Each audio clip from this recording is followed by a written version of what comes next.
Everyone fell for my charming new boss, but I knew him as my ex, who came back to finish what he started.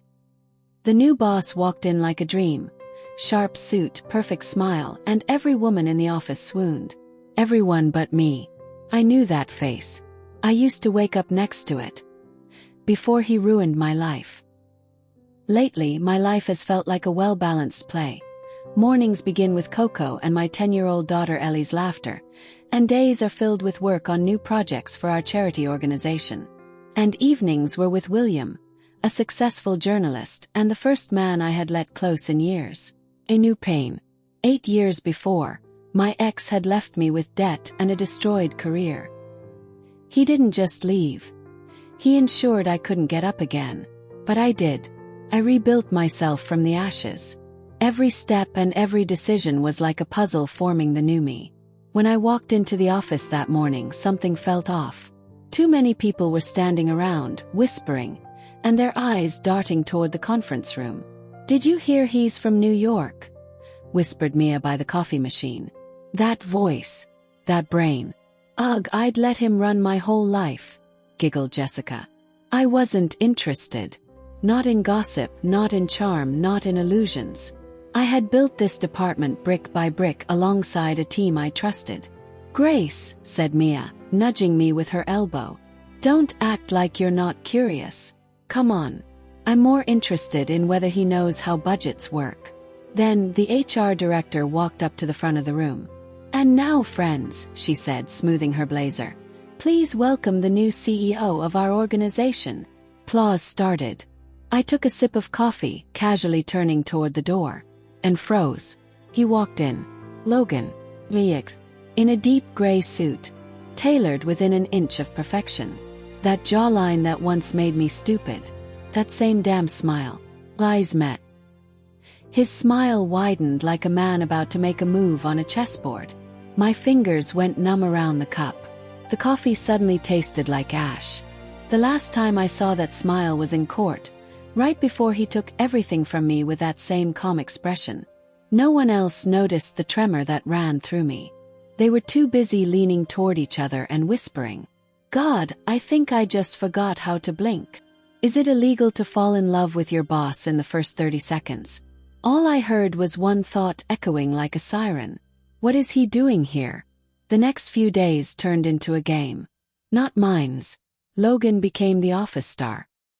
He strolled through departments, greeted everyone by name, listened attentively, praised people and cracked jokes.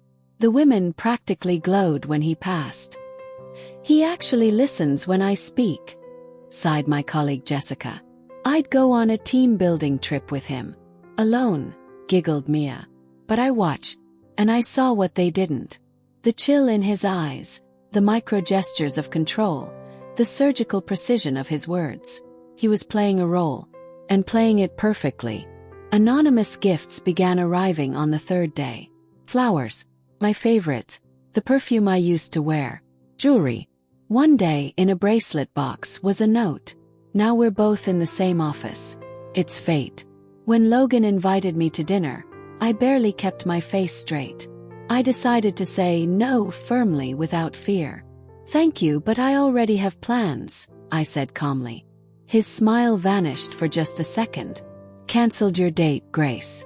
The restaurant got a call in your name. They even thanked you. What did you do? My eyes filled with tears and my voice cracked. You're sick. How dare you invade my life? I didn't see the crowd of coworkers gathering behind me. I only heard myself. I know you. You're performing for everyone, but I remember who you were. And who you still are. A colleague leaned toward another woman and whispered just loud enough. She's just jealous. Some women can't handle rejection. Another one added. She's lucky the boss even likes her. Anyone else would have been fired already. I turned sharply and walked out, wiping my tears. A few minutes later in the break room, I tried to grab some water and compose myself. But then Mia walked in. You know, Grace, not everyone gets a second chance with a man like him. Maybe try being grateful for once. Grateful. For what? Being stalked at work. She rolled her eyes. You always make everything dramatic. No wonder he left you. I said nothing. I just stormed out and called William. He answered after the first ring. Grace, are you okay? What's wrong? You sound. I should have told you everything sooner. Something happened. Can we talk? Of course. But, aren't we meeting tonight? I was just about to leave. The reservation is cancelled. What? Why? I took a shaky breath. It's a long story. Don't worry. I'll pick you up from work and find another place for dinner. Give me 20 minutes. I waited for William, trying to gather the courage to tell him the strangest story of my life, the one I had buried for 8 years. He didn't know anything about Logan. Not yet. William and I had a warm, quiet evening. I told him everything, how Logan manipulated, sabotaged, and returned like a ghost. William didn't interrupt. When I finished, he exhaled slowly and then looked me straight in the eye. You need to go to the police, Grace. Can't. I don't have proof. And if I go too soon, he'll twist everything. He always does. William leaned forward. Then we'll get the proof. We'll build the case ourselves. I've done exposés on men like him before. I know how they operate. I smiled and tried to ease the tension with a half-joke. I have pepper spray in my purse, and a few self-defense moves I picked up from that office safety course. But then I added more seriously. The truth is, I don't think Logan would ever touch me. Not physically. He always preferred mind games. Emotional bruises over visible ones. William nodded, his jaw tight but calm. He walked me home, never once letting go of my hand. When we reached my building, I assured him I was okay. I just want to check on Ellie and tuck her in for the night. The nanny probably already put her to bed. Call me. Anytime. I mean it. Then he left. I stood on the porch for another minute, trying to shake off the day's residue. Then I opened the front door. The lights were on. I stepped inside and heard Ellie's laughter. Mom, Daddy came. And he brought me the full doll set. Logan was sitting in the kitchen, in a casual shirt, making tea. Smiling. What are you doing here? Where's the nanny? Sent her home. Told her I'd take it from here. Ellie and I got along just fine. She's just like you, Grace. I'm here now. For good. Logan acted like the perfect father. Washed the cups, wiped the counter, and hugged Ellie while she giggled. I tried not to react. Until Ellie fell asleep. Then I turned back to Logan. He was sitting on the couch, relaxed like he belonged there. What do you think you're doing? I whispered. Family. This is normal. You've just forgotten what it's like. I'll remind you. You have no right. I'm her father. And I will win you back. I grabbed my phone. I'll call the police. Go ahead. And tell them you left your daughter alone.